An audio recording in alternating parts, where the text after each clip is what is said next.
Greetings, welcome, and thanks for joining me. It's Christian of Standing Stones Healing, and I'm so honored to be with you. So thank you so much for tuning in. This week's episode of the Build Your Reiki Business podcast is about fairs, festivals, and expos. Now, I personally love fairs, festivals, and expos, and they're a great part of my Reiki business. And so in this week's episode, I'm talking a little bit about my own expo experiences and offering some tips for expos for your Reiki business, because fairs, festivals, and expos are really a great way to get the word out about your Reiki business, to meet lots of people who you might not otherwise have met, and indeed to make a little money as well. And so these events are a lot of fun. Personally, for me at these events, I don't only enjoy meeting with new people, talking about Standing Stones healing, and connecting and helping and serving.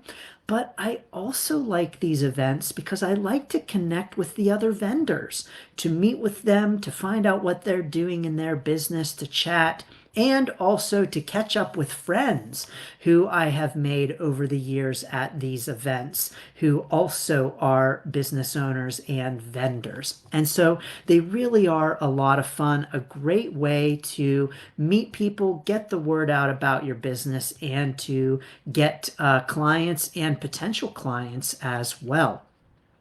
Now, I will say that at these events, I actually no longer offer Reiki at fairs, festivals, and expos, and I only offer card reading. Now, I talk about why this is in this week's episode of the Build Your Reiki Business podcast. I'll drop that link below, and if you're tuning in on YouTube later, I'll drop the link directly to that video on YouTube so that you can listen in. But I talk about why I no longer offer Reiki at these events, and instead I now, and for the past several years, focus only on offering card readings at these events. So I talk about why in the podcast episode. But these events are really great and I enjoy them very much, and I'd like to offer a couple of tips for making these events a success for your Reiki business. First of all, I really want to encourage you to bring the energy, to bring your friendliness, to bring your positivity, to bring your approachability. These are all really important. Now, you might think, Christian, this kind of goes without saying. I mean, right? Like, why would you go to a fair or a festival or an expo and not bring positivity and not bring approachability? But the truth is that over the years, I have seen this plenty of times where there are lots of vendors who just don't bring the positivity or the approachability. They're not open and in a position to engage and meet with people and receive. Maybe they are reading a book. Maybe they're tucked back in the corner. Maybe they are averting the gaze of passersby.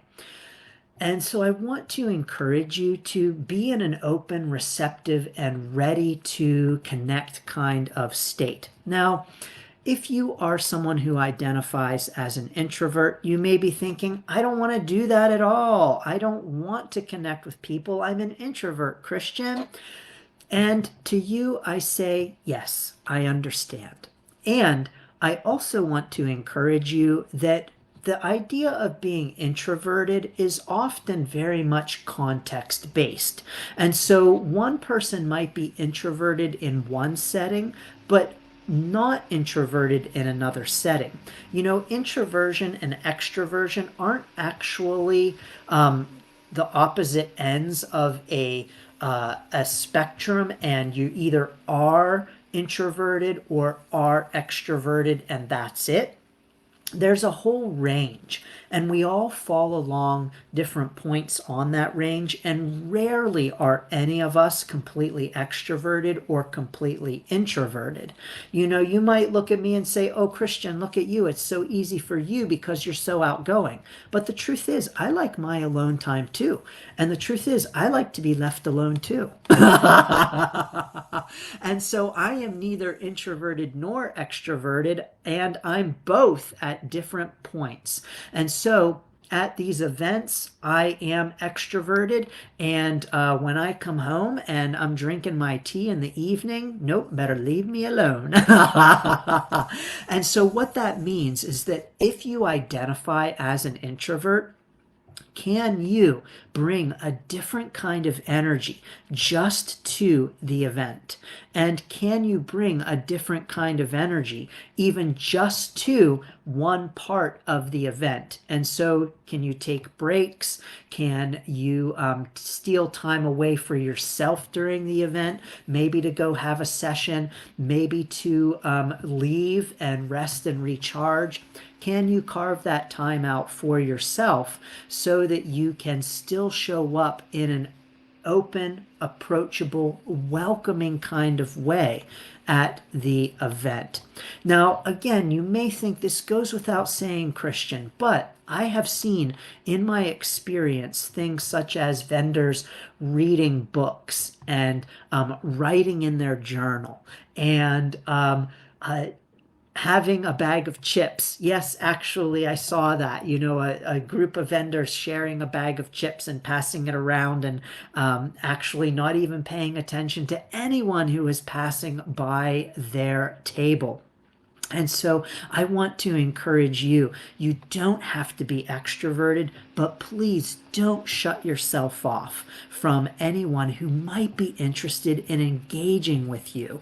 I've seen where people have been shut off to the point where no one wanted to approach their table or to chat with them, including me.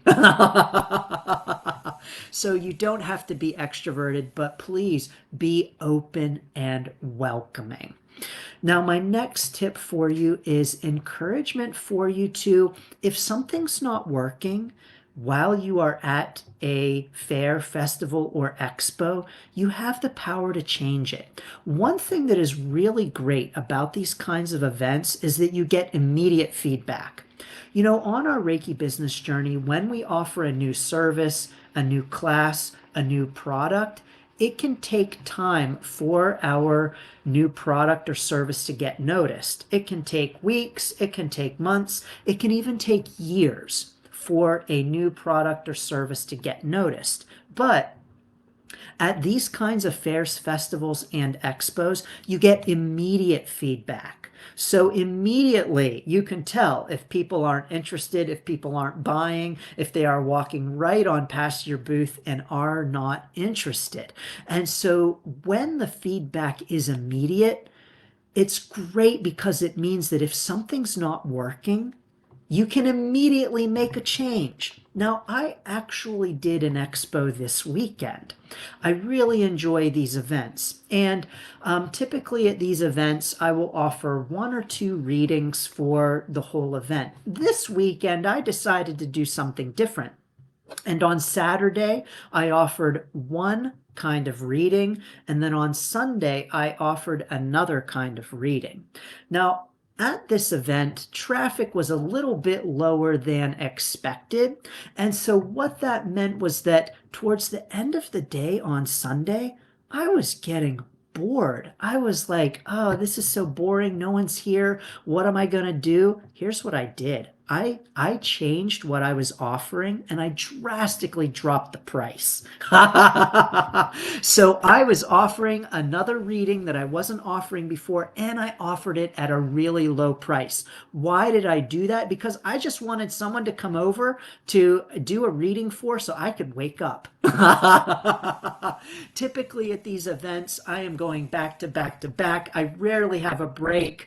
I have a line, but traffic was really slow at the end of this event, and I wanted to wake myself up. And It absolutely worked. I had a couple of readings, woke myself up, and it felt great. And so what that means is that at these events is that you have the power to make changes in the moment. And so I want to encourage you to know that it's absolutely okay to change and adapt throughout the course of the event. 2-day events are especially great for this.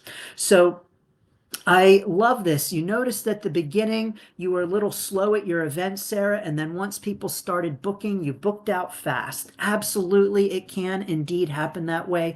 At the beginnings of these events, often it takes a little time for people to arrive and get in the swing, and you'll notice after a couple of hours things really start to pick up, especially in the afternoons. They can be really busy and things can really get going. And so what that means is that when I say, hey, if things aren't working, you can make a change, it doesn't mean that if something's not working right away that you got to scrap it. No, no, no. Give it a little bit of time first. And it's not just this way with fairs, festivals, and expos, but with anything that we offer in our Reiki business, it often does take time for people to notice, for people to be interested, and for people to purchase. So just know that if you're trying something and it's not working right away, it doesn't mean that you should start offering something different. It just means give it a little bit of time, but that if you're on day 2 and things just aren't really going well, you indeed have the power to change, and that's absolutely okay. So don't be afraid to do that. Now, this week's podcast offers lots of other tips and encouragement for your fairs, festivals, and expos, including how to approach a fair or a festival that is maybe a little bit smaller, not specifically focused on holistic wellness or metaphysical kinds of things where there might not be other Reiki practitioners. So I offer some tips on that. I offer a little bit about how I prepare for one of these events. And yes, indeed, I make a list of all of the stuff that I need every single time. And I make that list so specific to include things like water bottle. So please feel free to check it out, standingstoneshealing.com/podcast, and I'll drop the link to the direct YouTube video below. But do you do fairs, festivals, and expos for your Reiki business? Drop it in the comments. Let us know, what are your tips for fairs, festivals, and expos? There's so much to say. We could go on and on about them for sure, but I'm sending so many blessings and best wishes to all of your fairs, festivals, and expos in your Reiki business.